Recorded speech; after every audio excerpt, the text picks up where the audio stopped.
তারপরে এক্সপেন্সেসের দিকে দেখো। এক্সপেন্সেসে তুমি দেখো পেমেন্টের দিকে ফার্নিচার পারচেজ আছে না কোশ্চেনে, রিসিভ পেমেন্টস অ্যাকাউন্টে এই ফার্নিচার পারচেজ কি এক্সপেন্সে লেখা যাবে?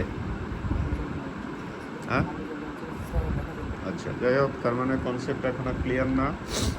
কোনো অ্যাসেট এক্সপেন্ডিচারে লেখা যায় না। অ্যাসেট আর এক্সপেন্ডিচার কি এক কথা? এই জন্য কোনো অ্যাসেট এক্সপেন্ডিচারে লেখা যাবে না। এটা ফার্নিচার পারচেজ, এটা তো হচ্ছে অ্যাসেট, এটা এক্সপেন্ডিচারে লেখা যাবে না, এটা খেয়াল রাখো। Donation to political party, charity, এগুলো সবই এক্সপেন্স। এখানে মূল কথা হচ্ছে রেন্ট 3/4 যে 9,000 দেওয়া আছে, এটা কি হবে ভালোভাবে বুঝে নাও। রেন্ট বলছে না 3/4 9,000, এই ফ্র্যাকশানে যখন থাকে তখন 1-এর মান বের করবা। খাতায় লিখো 3/4 সমান 9,000। খাতা বের করো। 3/4 সমান 9,000। তাহলে 1 সমান জানো যে কোনো ফ্র্যাকশানের তুলনায় ফ্র্যাকশান, যে কোনো ফ্র্যাকশানের তুলনায় 1-এর মান বেশি, এটা জানো? ছোটোবেলায় কিছু অঙ্ক করেছো না? কথা শোনো, আমার কথা শোনো। তুমি ছোটোবেলায় কিছু অঙ্ক করেছো না, যে তোমার বাবার সম্পত্তি a portion given to son, given to daughter, and rest of the value is 40,000. What will be the total value of the asset? করেছো না? সেই সব অঙ্কে 1-এর মান বের করতে না, মনে আছে? 1 মানে সম্পূর্ণ অংশটা। তাহলে লিখো 3/4 সমান 9,000।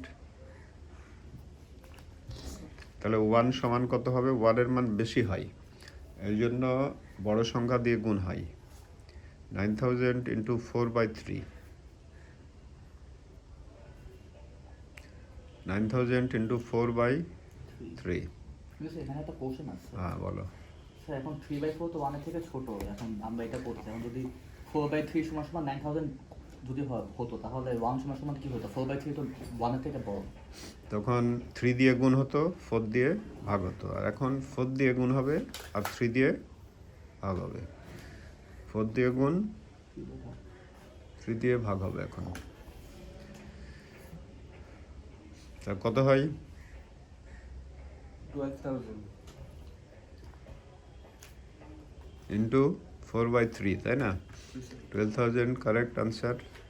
তার মানে টোটাল রেন্ট 12,000, এর মধ্যে পেড 9,000। তাহলে ডিউ কত লিখবা? 3,000। এইভাবে দেখো রেন্টের এক্সপেন্স লেখা আছে। রেন্টের এক্সপেন্স এভাবে লেখা আছে না? তারপরে ডেপ্রিসিয়েশন যেগুলো বের করতে বলছে সেগুলো ধরবা। বিল্ডিং এবং ফার্নিচারের উপর ডেপ্রিসিয়েশন, এগুলো সব মাইনাস করে হয়ে যাচ্ছে এখানে। যেহেতু এক্সপেন্ডিচারটা বেশি, এই জন্য বলা হচ্ছে এক্সপেন্ডিচার ওভার ইনকাম। এখানে এই অঙ্কে এক্সপেন্ডিচারটা বেশি, এই জন্য এক্সপেন্ডিচার ওভার ইনকাম লিখতেছো 13,100। ক্লিয়ার? আর ইনকাম বেশি হলে কি বলতো? Income over expenditure. তারপরে ফাইন্যান্সিয়াল স্টেটমেন্ট দেখো, সেখানে closing asset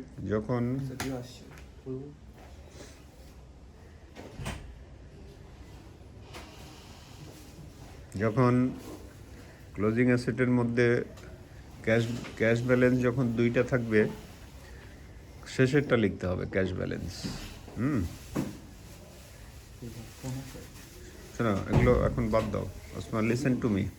cash balance receive payment অ্যাকাউন্টে 2টা থাকে না, তখন ক্লোজিংয়ের ক্যাশ ব্যালেন্স যেটা, এটা লিখতে হবে ফাইন্যান্সিয়াল স্টেটমেন্টে অ্যাসেটের দিকে।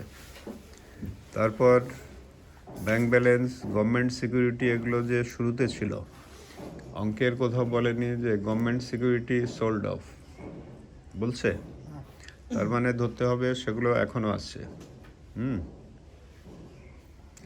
ঠিক আছে।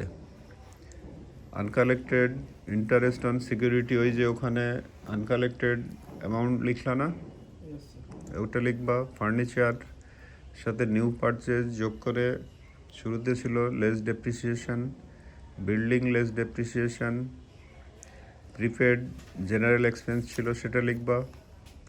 আনকালেক্টেড সাবস্ক্রিপশান ওই যে অ্যাডজাস্টমেন্টে বলা ছিল না, ওগুলো লিখবা।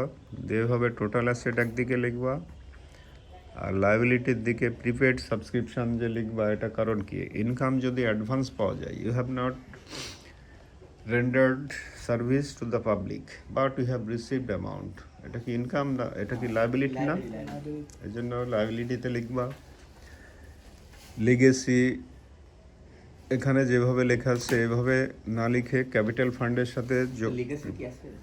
লিগেসি মানে পাবলিকের কাছ থেকে সাহায্য পেয়েছো, প্রতিষ্ঠান সাহায্য পেয়েছে, এটা এখানে আলাদা করে লিখছে না, এভাবে না লিখে ক্যাপিটাল ফান্ডের সাথে প্লাস করে দেখালে ভালো হবে। আনপেড রেন্ট যেটা বের করলা, unpaid print and stationery, capital fund কোয়েশ্চেনে দেওয়া ছিল, ইনকাম হলে প্লাস হতো, এখানে এক্সপেন্ডিচার হয়েছে, তাহলে কি হবে?